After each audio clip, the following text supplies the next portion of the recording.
Who is elected in India by single transferable vote system? இந்திய தேர்தல் முறைகளில் ஒற்றை மாற்று வாக்கு மூலம் தேர்ந்தெடுக்கப்படுகிறவர்கள் யார்? சரிங்களா? சிங்கிள் டிரான்ஸ்ஃபரபிள் ஓட் சிஸ்டம், அதாவது proportional representation with single transferable vote, விகிதாச்சார வாக்களிக்கும் முறை ஒற்றை மாற்று வாக்கு மூலம் அப்படின்னு வந்து சொல்லுவாங்க. ஸோ இதுக்கு வந்துட்டு ஆன்சர் என்ன அப்படின்னு கேட்டிங்கன்னா, குடியரசுத் தலைவர், துணை குடியரசுத் தலைவர், மாநிலங்களவை உறுப்பினர்கள். சரிங்களா? So president, vice president and members of Rajya Sabha, ராஜ்யசபாவில் இருக்கக்கூடிய எம்பி. ஸோ இவங்க எல்லாருமே வந்து எப்படி தான் தேர்ந்தெடுக்கப்படுறாங்க அப்படின்னு கேட்டிங்கன்னா, ப்ரொபோஷனல் ரெப்ரசன்டேஷன், விகிதாச்சார வாக்கு அடிப்படை, proportional representation with single transferable vote, இதில் தான் வந்து தேர்ந்தெடுக்கப்படுறாங்க. ஓகேவா?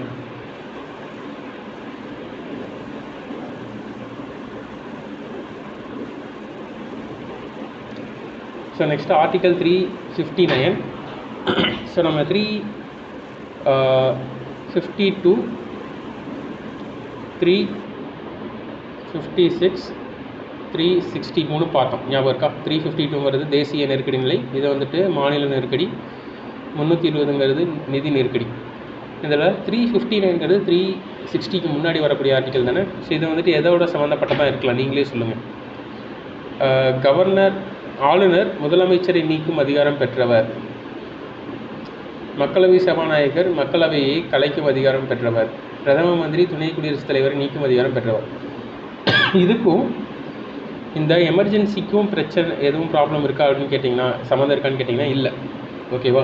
குடியரசுத் தலைவர் அடிப்படை உரிமைகளை ரத்து செய்யும் அதிகாரம் பெற்றவர் அப்படிங்கிறது தான் இந்த இடத்துல 359. அதாவது தேசிய நெருக்கடி நிலையோ அல்லது மாநில தேசிய நெருக்கடி நிலையை வந்துட்டு பிரகடனம் செய்யும்போது பிரசிடென்ட் நினைச்சாருன்னா என்ன பண்ணலாம்? அடிப்படை உரிமைகளை ரத்து செய்ய முடியும். சரிங்களா? அடிப்படை உரிமைகளை யார் ரத்து செய்யலாம்? கவர்னர் ரத்து செய்யலாம். வித்தவுட் 20 and 21 ஆர்டிக்கல் விதி 20 மற்றும் 21 தவிர மற்ற எல்லா ஃபண்டமெண்டல் ரைட்ஸையும் வந்துட்டு என்ன பண்ணலாம்? பிரசிடென்ட் நினைச்சாருன்னா ரத்து செய்ய முடியும். அதுதான் வந்துட்டு ஆர்டிகல் 359 வந்து சொல்லுது.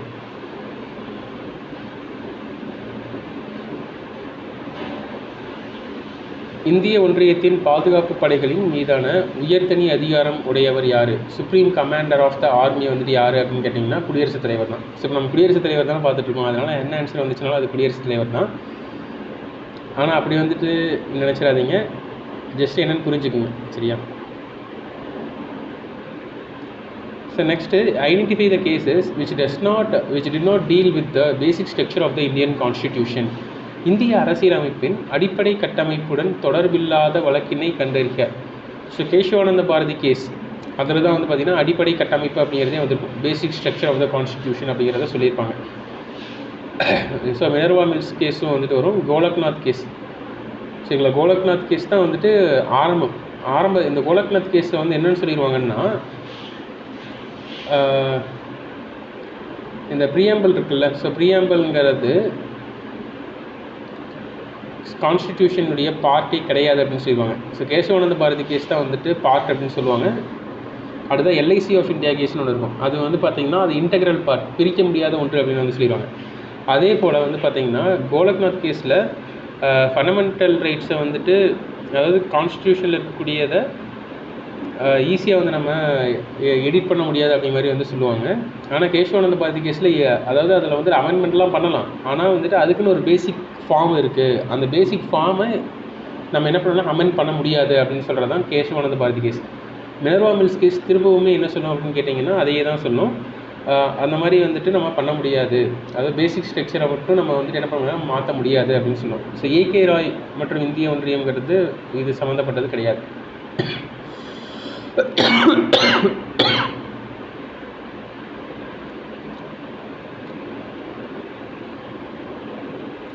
So consider the order of the vice president based on the succession.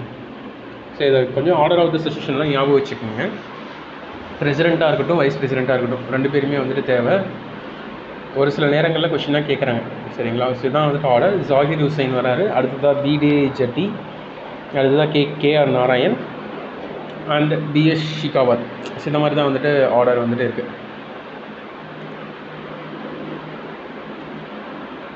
So next Indian president's veto power. So Indian பிரசிடென்ட்க்கு வீட்டோ பவர் இருக்குதுன்னு பார்த்தோமா. ஸோ என்னென்ன வீட்டோ இருக்குது அப்படின்னா பாக்கெட் வீட்டோ அப்படின்னு வந்து சொல்லுவாங்க, அப்சல்யூட் வீட்டோன்னு சொல்லுவாங்க, சஸ்பென்சிவ் வீட்டோ சொல்லுவாங்க, குவாலிஃபைடு வீட்டோ கிடையாது. ஸோ இது என்ன அப்படிங்கிறத வந்து பார்த்துக்கலாம். தடுப்பாணைகள், பாக்கெட் தடுப்பாணை, முழுமையான தடுப்பாணை, இடைநீக்க தடுப்பாணை, தகுதி வாய்ந்த தடுப்பாணை. சரிங்களா. ஸோ பாக்கெட் முழுமையான தடுப்பாணை அப்படின்னா வந்து பார்த்திங்கன்னா ஒரு பில்லை வித்ஹெல்டு பண்ணி வைக்கிறது. ஸோ நம்ம பார்த்தோம்ல பிரசிடென்ட்க்கு இருக்கக்கூடிய பவர்ஸ்ன்னு. பிரசிடென்ட் நினச்சாருன்னா என்ன பண்ணலாம், ஒரு பில்லை எந்த ஒரு முடிவும் எடுக்காமல் அப்படியே வச்சுருக்கலாம். அதுதான் வந்துட்டு முழுமையான தடுப்பாணை, அப்சல்யூட் வீட்டோ. சரிங்களா. இது ரொம்ப நாட்களுக்கு டைம் இல்லாமல் அவர் வச்சுக்கிட்டே இருக்காரு அப்படின்னா அதுக்கு பேர் தான் பாக்கெட் வீட்டோ. அவருடைய பாக்கெட்டில் போட்டு வச்சுக்கிட்டாரு அப்படின்னு வந்து சொல்லலாம். அதே வந்துட்டு இடைநீக்க தடுப்பாணை அப்படிங்கிறது என்னென்னா, இப்போ இவர் வந்துட்டு ரிட்டர்ன் பண்ணிடுவார், அந்த பில்லை ரிட்டர்ன் பண்ணதை பார்லிமெண்ட்டுக்கு போகும். அங்கே திரும்ப என்ன பண்ணுவாங்க, சட்டமாக இயற்றி அதை யார்கிட்ட கொண்டு வந்து தருவாங்க, திரும்ப பிரசிடென்ட் கிட்ட கொண்டு வந்து தருவாங்க. இந்த டைமில் பிரசிடென்ட் என்ன பண்ணி தான் ஆகணும், இதுக்கு சைன் பண்ணி தான் ஆகணும். சரிங்களா. இதுக்கு பேர் தான் வந்து பார்த்திங்கன்னா இடைநீக்க தடுப்பாணை. ஆனால் இது தகுதி வாய்ந்த தடுப்பாணை அப்படிங்கிறது இந்தியாவில் இல்லை. சரிங்களா. 1, 2 and 3 மட்டும்தான் இருக்குது. Which of the following statement with respect to the Indian President's power is correct? Indian பிரசிடென்ட்னுடைய பவரில் எது கரெக்ட்னு கேட்குறாங்க. குடியரசுத் தலைவரின் முன்பரிந்துரையுடன் மட்டுமே பண மசோதாக்களை நாடாளுமன்றத்தில் அறிமுகப்படுத்த முடியும். ஸோ பண மசோதான்னு ஒரு மசோதா இருக்குது. நார்மல் ஆர்டினரி பில்லுன்னு ஒன்று இருக்குது, மணி பில்னு ஒன்று இருக்குது. இந்த மணி பில் வருது, பண மசோதாங்கிறது வருது அப்படின்னா அதை வந்து எங்கே மட்டும்தான் கொண்டு வர முடியும், குடியரசுத் தலைவரினுடைய பிரசிடென்ட்னுடைய ஒப்புதல் வாங்கிட்டு தான் அதை கொண்டு வர முடியும். அதுவும் இல்லாமல் இந்த மணி பில்லை எங்கே மட்டும்தான் கொண்டு வர முடியாது, லோக்சபாவில் மட்டும்தான் கொண்டு வர முடியும். நான் முன்னாடி சொல்லியிருப்பேன், ஒரு சாதாரண பில்லை லோக்சபாலையும் கொண்டு வரலாம், ராஜ்யசபாலையும் கொண்டு வரலாம். ஆனால் மணி பில்லை பிரசிடென்ட்னுடைய ரெக்கமெண்டேஷன் இருந்தால் தான் கொண்டு வர முடியும். அதுவும் லோக்சபாவில் மட்டும் தான் கொண்டு வர முடியும். சரிங்களா. இது கரெக்டு. நாட்டின் நிதி நிலைத்தன்மை அல்லது கடன் அச்சுறுத்தலுக்கு உள்ளாகும் போது குடியரசுத் தலைவர் நிதி அவசர நிலையை அறிவிக்க முடியும். இதான் பார்த்தோம், ஆர்டிக்கல் 360. அடுத்ததாக குடியரசுத் தலைவர் தனது அலுவலகத்தின் அதிகாரங்கள் மற்றும் கடமைகளை பயன்படுத்துவதற்கு எந்த ஒரு நீதிமன்றத்தின் முன் பொறுப்பாளி அல்ல. ஓகேவா. அதாவது அவருடைய அதிகாரங்கள்லாம் நிறையா இருக்குல்லங்க, அது வந்துட்டு யூஸ் பண்ணுறாருங்கும்போது அதுக்காக அவர் போய் நீதிமன்றங்களில் பதில் சொல்லணும்னு தேவையில்லை. அதாவது அவருக்கு எகென்ஸ்டாக அதன் மூலமாக எதுவும் கேஸ்லாம் போட முடியாது, அதான் சொல்கிறாங்க. ஸோ இதுவும் வந்து கரெக்டு தான். யூனியன் பிரதேசங்களின் நிர்வாகத்திற்கு குடியரசுத் தலைவர் பொறுப்பானவர். அதான் நேற்று பார்த்தோமா, நம்ம குடியரசுத் தலைவர் தான் யூனியன் பிரதேசங்களை வந்து நிர்வகிப்பார். எதன் மூலமாக, ஹோம் மினிஸ்ட்ரி மூலமாக. சரிங்களா. ஆன்சர் 1, 2, 3, 4 நாலுமே வந்து வரும். What is the procedure for the removal of the vice president when he acts as a president? சரிங்களா. ஸோ வைஸ் பிரசிடெண்ட்டை வந்து ரிமூவ் பண்ணணும். அவர் வந்துட்டு, அதாவது நம்ம PMTNQ காய்வ் அப்படின்னு பார்த்தோமா, வி அந்த லாஸ்ட்டில் இருக்கக்கூடிய வினா என்னென்னா வேக்கன்சி அப்படிங்கிறது வந்து என்னென்னா பிரசிடென்ட்டுடைய பதவி எப்போல்லாம் வேக்கண்ட் ஆகும். ஒன்று அவருடைய பதவி காலம் முடியும் போது 5 வருடங்களுக்கு ஒரு முறை. அப்போ 5 வருடங்களுக்கு ஒரு முறைங்கும்போது இப்போ வர 6 மாதத்துக்கு அடுத்தது முடிய போகுதுன்னா இப்போவே வந்து என்ன பண்ணினா அது அடுத்த எலெக்ஷனை ஸ்டார்ட் பண்ணிடும். அடுத்த எலெக்ஷனுக்கான ஒர்க்கை ஸ்டார்ட் பண்ணி எலெக்ஷன் வச்சு அவருக்கு 6 மாதம் அந்த நாள் முடியும் போது புது பிரசிடென்ட் வந்து என்ன பண்ணிடுவார், பதவி ஏற்றுவார். இதே வந்துட்டு அன்பிரசிடென்டட் சுச்சுவேஷன்ஸ் இருக்குது, ஒருவேளை அவர் இறந்துட்டார் திடீர்னு, ஒருவேளை ரிசைன் பண்ணிட்டு போயிட்டார் அல்லது பதவியிலேருந்து தூக்கிட்டாங்கும் போது அந்த நாளில் இருந்து 6 மாதத்துக்குள்ளே அவருடைய பதவி வந்து என்ன பண்ணணும், ஃபில் பண்ணப்படும். அப்போ அந்த 6 மாதத்துக்கு யார் வந்துட்டு பிரசிடெண்ட்டாக செயல்படுவாங்கன்னா வைஸ் பிரசிடெண்ட்டாக செயல்படுவாங்க. சரிங்களா. அப்போ பிரசிடெண்ட்டாக வைஸ் பிரசிடெண்ட் செயல்படும் போது அவரை பதவியிலேருந்து விலக்கணும்னா என்ன ப்ரொசீஜரை ஃபாலோ பண்ணணும்னா, பிரசிடெண்ட்டை எப்படி வெளியேற்ற முடியுமோ அதே ப்ரொசீஜர் தான் வைஸ் பிரசிடெண்ட்டாக ஆக்ட் பண்ணும்போது. ஓகேவா. So methods remains the same as for the president. குடியரசுத் தலைவர் பதவி நீக்கம் செய்ய நிர்ணயிக்கப்பட்ட அதே முறையில் தான் துணை குடியரசுத் தலைவரையும் நீக்க முடியும். ஓகேவா? So to whom does the election commission submit its annual report? தேர்தல் ஆணையம் தனது வருடாந்திர அறிக்கையை யாருக்கு சமர்ப்பிக்க வேண்டும்? குடியரசுத் தலைவர்கிட்ட தான் சமர்ப்பிப்பாங்க. இவர் தான் கொண்டு போயிட்டு எங்கே சமர்ப்பிப்பாருன்னா பாராளுமன்றத்தில் சமர்ப்பிப்பார்.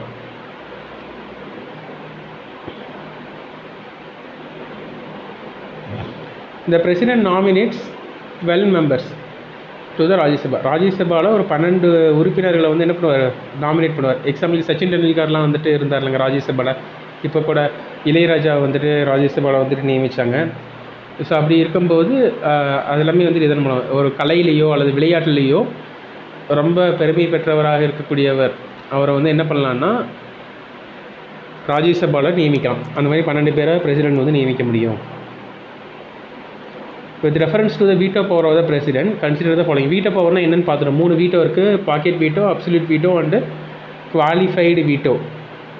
சரி, சஸ்பென்சிவ் veto. குவாலிஃபைடு veto வந்துட்டு நமக்கு இல்லை அப்படிங்கிறத நம்ம பார்த்தோம். ஸோ இதில் வீட்டோ பவர்னு பார்க்கும்போது ஆர்டினரி பில்லில் இந்த 3 வீட்டோவுமே இருக்கும். சைன் போடலாம், நிராகரிக்கலாம் அல்லது திருப்பி அனுப்பலாம். ஸோ மணி பில்லில் வந்து என்ன பண்ணலாம், சைன் போடலாம், நிராகரிக்கலாம், ஆனால் திருப்ப அனுப்ப முடியாது. கான்ஸ்டியூஷன் அமெண்ட்மெண்ட் பில்லில் வந்து பார்த்திங்கன்னா கண்டிப்பாக என்ன மட்டும் தான் பண்ணியாகணும், சைன் மட்டும்தான் பண்ணியாக முடியும். ரிட்டனோ ரிஜெக்டோ பண்ண முடியாது. ஸோ தேர்டு மட்டும் தப்பு, 1 and 2 வந்துட்டு correct. Consider the following statements on the powers of the president to grant pardon. குடியரசுத் தலைவரின் மன்னிப்பு அளிக்கும் அதிகாரம் பற்றிய கூறுகளை கருதவும். He exercised his authority as a court of appeal. அவர் இந்த விவகாரத்தினை மேல்முறையீட்டு நீதிமன்றமாக செயல்படுத்துகிறார்.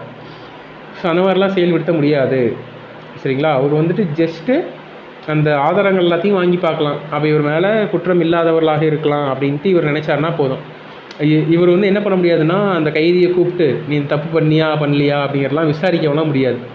சரிங்களா? அவர் கோர்ட் ஆஃப் அப்பீலாகலாம் வந்துட்டு இருக்க மேல்முறையீட்டு நீதிமன்றமாகலாம் செயல்பட முடியாது. அவர் மேபி அவருடைய பார்வைக்கு அந்த ஆதாரங்கள்லாம் பார்த்து இவர் வந்துட்டு ஆதாரங்கள் மேபி தப்பாக இருக்கலாம், ஆனால் இவர் வந்துட்டு நல்லவராக இருக்கிறதுக்கு தான் சான்ஸ் இருக்குது அப்படின்னு அவர் மனதளவில் நினச்சி விடுதலை பண்ணலாமே தவிர விசாரிச்சுலாம் விடுதலை பண்ணுற முடியாது. ஸோ ஃபஸ்ட்டு வந்துட்டு வராது. சரிங்களா? இதுவும் வராது, இதுவும் வராது. அப்போ இது 2 கண்டிப்பாக. ஸோ 2 வந்துட்டு 3 வரலாம், 3 and 4 வரலாம். 2 கண்டிப்பாக வராதுன்னு தெரிஞ்சுது. His power is not independent of judiciary. அவரின் அதிகாரம் நீதிமன்றத்தின் அதிகாரத்திற்கு அப்பாற்பட்டதில்லை அப்படின்னு சொல்கிறாங்க. அப்பாற்பட்டது தான். சரிங்களா? ஸோ ஜுடிஷியரிக்கு கீழே தான் வரும். ஸோ இதுவும் தப்பு தான். President is not bound to hear petitioners mercy. So இது வந்து கரெக்டு தான். சரிங்களா? ஸோ குடியரசுத் தலைவர் கருணை மனு கோருவோருக்கு கட்டுப்பட வேண்டிய அவசியம் இல்லை. அவருக்கு நினைச்சாருன்னா போட்டு கொடுக்கலாம், இல்லைனா வந்துட்டு போட்டு கொடுக்காம கூட இருக்கலாம். ஸோ இது வந்துட்டு பார்த்திங்கன்னா அவருடைய மேட்டர் ஆஃப் த டிஸ்கிரிஷன் தான். Power of grant pardon is primarily matter of discretion. அவருடைய தன்னிச்சையான அதிகாரம் தான், சிறப்பு அதிகாரம் தான். ஸோ 3 and 4 தான் வரும். Consider the following statements and find the incorrect answer. சட்டமன்றம் இயற்றிய மசோதாவை குடியரசுத் தலைவர் தன்னுடைய இசைவை தர அரசியலமைப்பு சட்டம் ஒரு எல்லையை வலியுறுத்தியுள்ளது. The Constitution imposes limits to the President to give assent to the bill passed by the state legislature.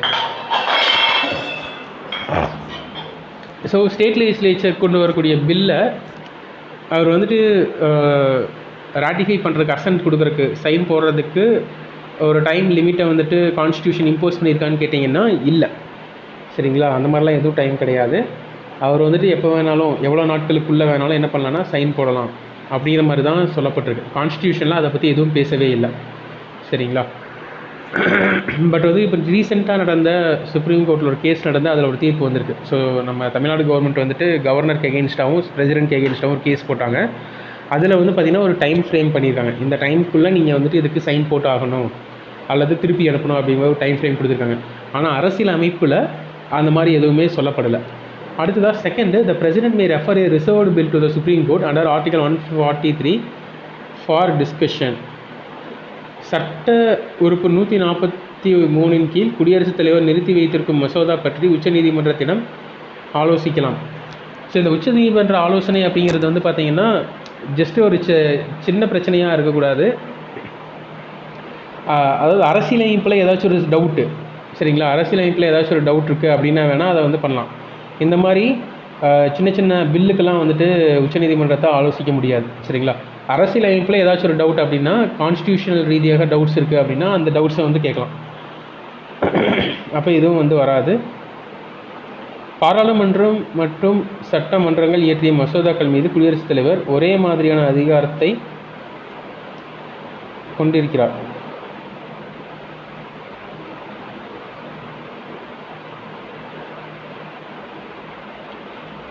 The power of the president assent to the bill passed by the state legislature and parliament are the same.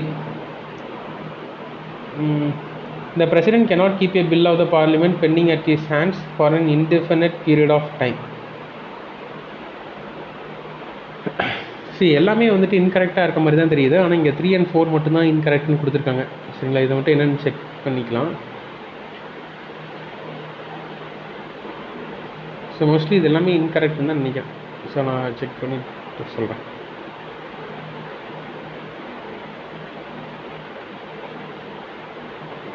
So next, the concept executive power is defined in constitution. So 53rd article of the constitution குடியரசுத் தலைவருடைய செயல் அதிகாரத்தை பற்றி சொல்லுது, ஓகேவா. ஆனால் செயலதிகாரம்னா என்ன அப்படிங்கிறத பற்றியெல்லாம் ரொம்ப டிஃபைன்லாம் பண்ணவே இல்லை. ஸோ அப்போ வந்துட்டு இது தவறு. ஸோ 1 தப்பு அப்படின்னாவே 2 வரலாம் அல்லது 3 வரலாம், சரிங்களா. ஸோ 2 or 3, 4 வந்து கண்டிப்பாக வராதுன்னு தான் கொடுத்துருக்காங்க. The executive power of the president is coexistence with that of legislative power of the union.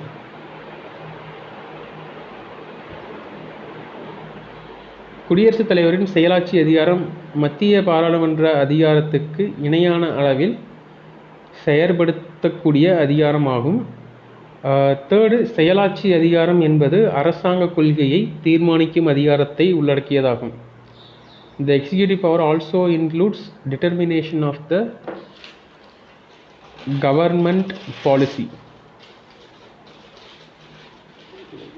So இந்த கொஷின் நான் என்னன்ட்டு டீட்டெயிலாக பார்த்துட்டு உங்களுக்கு எக்ஸ்பிளைன் பண்ணுறேன்.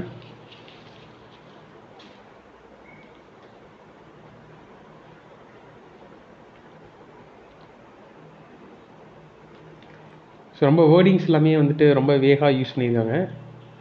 So which of the following articles provides for the impeachment of the president? President impeach பண்ணுறதுக்கான அதிகாரங்கள் எந்த ஆர்டிக்கலில் கொடுக்கப்பட்டிருக்கு அப்படின்னு கேட்டிங்கன்னா 61 நம்ம பார்த்துருப்போம். ஸோ பிஎம்டிஎன் கியூ காய்ப் ஐ தான் வந்து பார்த்திங்கன்னா இம்பீச்மெண்ட். அது வந்துட்டு பார்த்திங்கன்னா 61 தான் இம்பீச்மெண்ட்டுக்கு, சரிங்களா. ஆனால் இன்னொரு ஆர்டிக்கலும் சேர்த்து கொடுத்துருக்காங்க. அப்போ அதில் எது வரும்னு பார்க்கணும். 52 வந்து என்ன, பிரசிடென்ட் ஒருத்தர் வேணும்னு சொல்கிறது தான், அப்போ அது வராது. 53 அவருடைய எக்ஸிக்யூட்டிவ் பவரை பற்றி சொல்கிறது, அதுவும் வராது. 58ங்கிறது வந்து பார்த்திங்கன்னா அவருடைய கண்டிஷன்ஸை பற்றி சொல்லும். சிஓஐவியில் சிங்கிறது தான் 58 கண்டிஷன்ஸ், அதுவும் வராது. 56 வந்து என்னதுங்க, டேர்ம், சரிங்களா. ஸோ அவருடைய டேர்ம் வந்து பார்த்திங்கன்னா 5 years தான். ஆனால் அந்த டேர்ம் வந்துட்டு 5 yearsக்கும் குறைவாகலாம். என்ன ரீசன்னால அப்படின்னா, அவர் ஒரு வேளை இறந்துட்டாருனாலோ அல்லது அவரை பதவியிலேருந்து நீக்கிட்டாங்கனாலோ அல்லது அவரோட ரெசிக்னேஷன் லெட்டரை கொடுத்துட்டாருனாலோ, சரிங்களா. இந்த மாதிரியான காரணங்கள்னால அவரோட பதவி வந்து காலியாகலாம் அப்படின்ட்டு இந்த 56th ஆர்டிக்கலில் சொல்லப்பட்டிருக்கு. அதனால தான் வந்து இந்த இடத்துல இந்த ஆர்டிக்கல் வந்து வருது.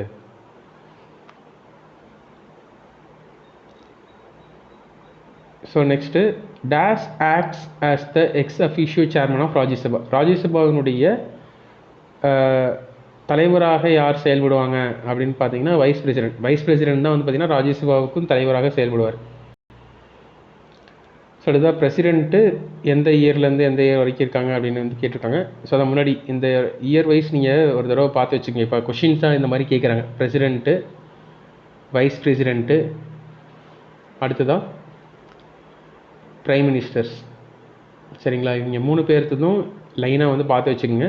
ஏன்னா போன குரூப் 2 எக்ஸாமில் கேட்டிருந்தாங்க. நிறைய இடங்களில் இது வந்து ரிப்பீட் ஆகுது இந்த மாதிரி, சரிங்களா? இந்த மாதிரி கொஷின்ஸ் கேட்குறது. டேட்லாம் படிக்கணும்னு தேவையில்லை, இயர்ஸ் மட்டும் படித்து வச்சுக்கோங்க. யார் ஃபஸ்ட்டு வராங்க, யார் செகண்ட் வராங்க அப்படி மட்டும் பார்த்து வச்சுக்கோங்க. ஸோ ஃபக்ருதீன் அலி அகமத் அப்படிங்கிறவர் வந்து பார்த்திங்கன்னா 74 77 வராரு. அடுத்ததாக விவி கிரி 69 to 74. அப்போ அவர் தான் வந்து ஃபஸ்ட்டு வராரு. சரிங்களா? 4 டி ஜாகிர் ஹுசைன் தான் ஃபஸ்ட்டு 67 to 69. அடுத்ததாக விவி கிரி 69 to 74. அடுத்ததாக சஞ்சீவ் ரெட்டி, நீலம் சஞ்சீவ் ரெட்டியா இல்லை 3 வந்துட்டு எதுக்கு வருது? ஸோ ஃபக்ருதீன் அலி அகமத் அடுத்ததான் நீலம் சஞ்சீவ் ரெட்டி. ஸோ இயர்ஸ் நமக்கு வந்து பெருசாக தேவைப்படாது. ஜஸ்ட் நீங்கள் வந்துட்டு எதில் கான்சன்ட்ரேட் பண்ணலாம் அப்படின்னா, என்ன க்ரானாலஜிக்கல் ஆர்டர், யாருக்கு பிறகு யார் வராங்க அப்படிங்கிறத மட்டும் நல்லா பார்த்து வச்சுக்கோங்க. சரிங்களா? இயர்ஸ் படிச்சுட்டு இருக்காதீங்க. Which one of the following is not a qualification to become a president? So அவருக்கு 35 வயசு ஆகிருக்கணும், அது வந்து ஒன் ஆஃப் த குவாலிஃபிகேஷன். இவருக்கு வந்து பார்த்திங்கன்னா ராஜ்யசபாவில் உறுப்பினர் ஆகிறதுக்கான தகுதி இருக்கணுமான்னு கேட்டிங்கன்னா இல்லை, லோக்சபாவில் உறுப்பினர் ஆகிறதுக்கான தகுதி இருக்கணும், அது வந்து வரும். இவர் வந்துட்டு இந்திய பிரஜையாக இருக்கணும். அடுத்ததாக ஆஃபீஸ் ஆஃப் ப்ராஃபிட் வச்சுருக்கக்கூடாது. சரிங்களா? Answer D.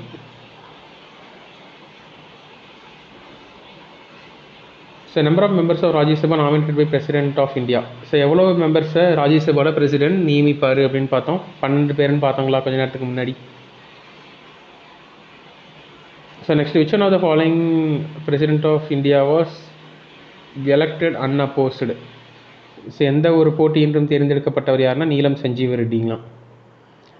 அடுத்து, consider the following statements and choose the incorrect answer. President is constituent part of the parliament. So correct. அதாவது அவரும் வந்து ஒரு அங்கம் தான். பாராளுமன்றம்னு இருக்குன்னா பாராளுமன்றத்தில் ஒரு பிரிக்கப்பட முடியாத ஒரு நபர் தான் பிரசிடென்ட். ஸோ 1 வந்து ஏ வந்துட்டு வரும். என்ன இன்கரெக்ட் கேட்டிருக்காங்களா? So incorrect. சப்போ ஏ வந்துட்டு வராது அப்படின்னு அடிச்சு விட்டுடலாம். சப்போ சி அண்ட் டி வரலாம், பி அண்ட் சி வரலாம். இப்போ இதில் வந்து சி கண்டிப்பாக வரும்னு நமக்கு தெரியும். ஒன்று டி வராமல் இருக்கலாம், பி வராமல் இருக்கலாம். எது வரல? ஃபஸ்ட்டு டி பார்த்தலாம். when both the houses of parliament are not in session, the president can promulgate ordinance. நம்ம நேற்றே பார்த்தோம் ஆர்டினன்ஸ் வந்து எப்போ மேக் பண்ணுவார்னு. 2 ஹவுஸுமே வந்துட்டு செஷனில் இல்லை அப்படிங்கும்போது பிரசிடென்ட் என்ன பண்ணலாம்? ஆர்டினன்ஸ் மேக் பண்ணலாம். அப்போ சி அண்ட் டி வந்துட்டு டி வந்துட்டு கரெக்டு. ஸோ டி கரெக்டுங்கும் போது இங்கே வராது. எது தப்பு தானே கேட்டுருங்க. அப்போ சி வந்து தப்பு. So president can promulgate ordinance having the same effect on the law passed by the parliament. பாராளுமன்றம் இயற்றும் சட்டங்கள் போல முயற்சி மற்றும் வீச்சில் குடியரசுத் தலைவரும் அவசர சட்டங்கள் இயற்ற முடியாதுன்னு சொல்லியிருக்காங்க. ஆனால் முடியும். சரிங்களா? பிரசிடென்ட் கேன் ப்ரொமல்கேட் தான். சரிங்களா? ஸோ இது ரெண்டுமே தப்பாக இருக்குது. ஓகே, சரிங்களா?